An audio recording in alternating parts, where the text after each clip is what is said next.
Police have arrested every patched member of the Christchurch chapter of the Comancheros, in a significant operation targeting the club.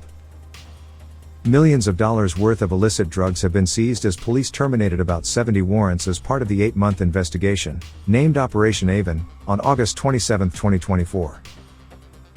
In total, 29 warrants were executed on addresses and more than 40 warrants executed on vehicles, predominantly in the Christchurch area, with a handful in Auckland. Approximately 5 kilograms of Class A drugs were seized, along with 11 firearms, ammunition, and about $250,000 cash. 21 men, aged between 18 and 55 were arrested and have been charged, including every patched Comancheros Christchurch member. As part of enforcement activity, police have also restrained $1.9 million of assets, consisting of an Auckland property and 11 vehicles. The Christchurch chapter of the Comancheros quickly rose to the top of the national organized crime group's target list, with Canterbury police providing strong support. Their bold and unapologetic actions sent shockwaves across New Zealand, especially after they took control of an entire chapter of the rebels' MC. Not only did they seize power, but they also rebranded the clubhouse, replacing the rebels' signage with their own, making it clear that this territory now belonged to the Comancheros. This aggressive expansion solidified their presence and ignited a wave of concern among law enforcement, as the group's influence spread like wildfire. Operation Avon, initiated in February 2024, targeted this Christchurch chapter of the Comancheros MC, focusing on the trafficking of methamphetamine and cocaine in Canterbury and the wider South Island. Over 7 months, police identified regular drug runs between Auckland and Christchurch, involving 4 kilograms of drugs every 2 weeks, with a street value of $1.4 million per run. The operation revealed that over 60 kilograms of Class A drugs, valued at $20 million, were supplied by the club during this period, affecting over 2 million users. The operation reached its peak with a massive, coordinated crackdown involving the National Organized Crime Group, specialist search teams, the Armed Defender Squad, asset recovery units, detectives, and dog teams. Speaking to the media, Detective Inspector Darren Thompson said that early on, our investigation identified significant drug offending involving the Class A controlled drugs methamphetamine and cocaine, and extensive money laundering. Class A drugs cause untold harm and misery in our communities, and the impact on families is intolerable. These groups have no hesitation in peddling drugs and accumulating vehicles and property, with no regard for the destruction they cause in everyday New Zealanders' lives. We have no doubt that this disruption of the Comanchero Club will have a positive impact on the drug supply chain across the country. Detective Inspector Thompson said over $1 million worth of drugs at wholesale value were believed to have been moved between the North and South Island, which police will allege at prosecution equates to more than $15 million street value. The 18 men have made a first appearance at court in Christchurch and Auckland. Charges include participating in an organized criminal group, conspiracy to supply methamphetamine, and conspiracy to supply cocaine.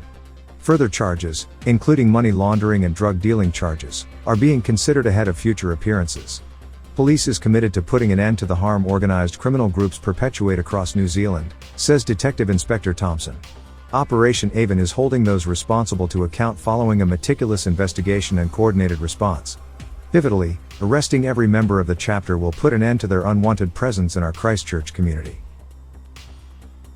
The 7 Christchurch-based members of the club who appeared on Wednesday were Kelvin Waikaira, 42, Jared Singer, 35, Lorenz Smith, 24, Peter O'Silly, 35, Carl Muir, 41, as well as 2 other men, aged 18 and 55, who were granted interim name suppression. The 5 Auckland-based members to appear were Lawrence Oliver, 46, Falaniko Talongo, 23, Nalasoni Talongo, 23, and 2 other men, who were granted interim name suppression. Together they faced at least 26 charges, including conspiring to deal methamphetamine, possession of the Class A drug, possession of firearms, participating in an organized criminal group, and failing to assist police with a search. The offending was alleged to have occurred between March and August this year. 4 more Christchurch-based members of the gang appeared at the Christchurch District Court on Thursday morning via audio-visual link from the cells. Supporters in the public gallery waved and blew kisses towards them as they appeared on the screen. Anthony Connor, 56, Tama Tavau, 21, Punakura, 33, and Maka Fauiz Pui, 33, were each remanded in custody to appear with the rest of their co-defendants in September. They did not apply for bail or name suppression. One of the names always linked to Garden City's crime circles is Jared Singer, a former key player in the Christchurch rebels and now a proud Como member, who has carved out a notorious reputation in Christchurch's underworld. His media mentions began in 2019, with Operation Cincinnati, a massive police sting that brought down 26 suspects, including Singer. The operation uncovered kilos of drugs, an arsenal of firearms, and over $10 million in ill-gotten gains. Alongside Singer, other high-ranking figures from rebels and Comancheros were also caught in the dragnet. Singer's rap sheet reads like a comprehensive dossier of illicit activities. In 2019, he was busted in Christchurch on 3 firearms charges, caught with a 9mm rifle, an 8mm pistol, and a stash of ammo, all without a shred of legal document. That same year, he orchestrated the abduction of a man, forcing him to drive across the unforgiving Southern Alps under duress. The run-ins with the law didn't stop there. In 2021, Singer's name surfaced again in a brutal double shooting at a property in Kaiapoi, a bloody clash involving Fairmont Joseph Wiringi of the mongrel mob Aotearoa and members of the Mongols. By 2022, he was sentenced to home detention or community supervision for his role in Operation Cincinnati. In a bid to lighten his punishment, Singer took the path of least resistance, pleading guilty to every charge thrown his way. The Comanchero Motorcycle Club expanded into New Zealand following the 2014 changes to Australian immigration law, which led to the deportation of thousands of individuals back to New Zealand. These deportees, referred to as 501s after Section 501 of the Australian Migration Act that enabled the cancellation of their visas, have significantly altered the landscape of organised crime in the country.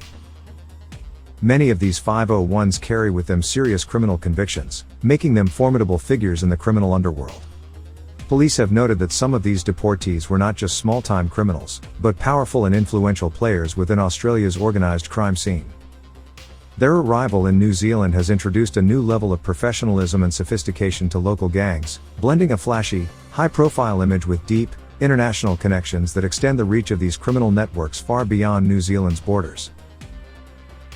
The presence of the Comancheros and other similar groups has intensified the challenges faced by law enforcement, as these deported criminals bring with them not just experience, but a ruthless efficiency and the backing of well-established, transnational criminal organizations.